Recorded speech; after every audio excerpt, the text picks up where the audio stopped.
My question has to do with the experience of shame. The pursuer is struggling to recognize and empathize with the withdrawer's experience of shame. All-consuming shame here, the I'm a terrible, hateful human being shame. Both pursuers are struggling to truly understand their partner's experience, and so misinterpret signals that shame is what's coming up for them and that the shutting down isn't a rebuke of them, but a survival strategy. I'd love some ideas on how to help the withdrawers name their shame experience and help/coach the pursuers in increasing their empathy. Naming shame is hard.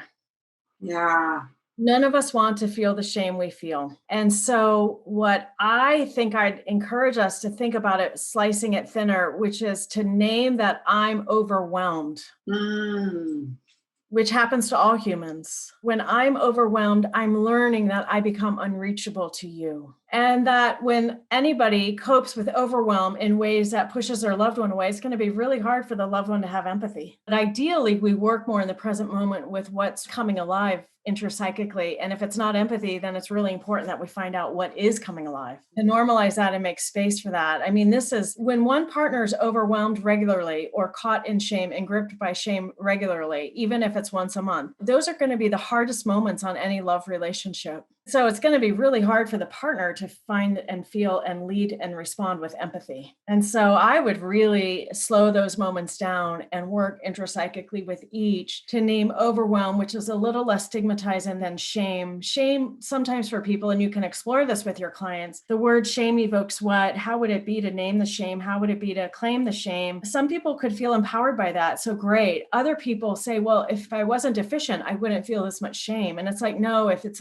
wasn't so overwhelming, this is overwhelming. This is a lot. In case no one's told you this before, this is a lot to hold. Of course, humans get overwhelmed. That's the primary human experience, is overwhelmed emotionally regularly. Mm-hmm. And what our job is in these sessions is to slow down moments of overwhelm, which we express and cope with differently, and then do our best to find a kernel that we can make relational, to break the isolation of overwhelm.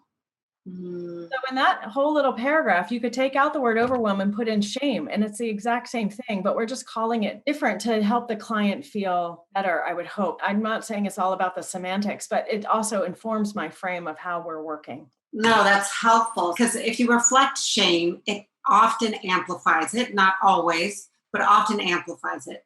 So instead, you might reflect the overwhelm, and maybe the self-critic comes alive with that overwhelm. And then what happens when your partner's overwhelmed, right? That you might say to the pursuer, what comes alive? And instead of going for empathy, unpack what's real. And once both people are in the primary, the empathy will come alive on its own. It'll do its own job. I love that, Jen. That's a beautiful reflection. Reflecting shame heightens it. And heightening shame is never what we want to do. Mm-hmm, mm-hmm. And so I would much prefer to work with overwhelm and an image of overwhelm. A tsunami happens, the waves never stop, I don't get a break, because that's a process rather than an outcome, which is I'm gripped by shame. Ah, interesting.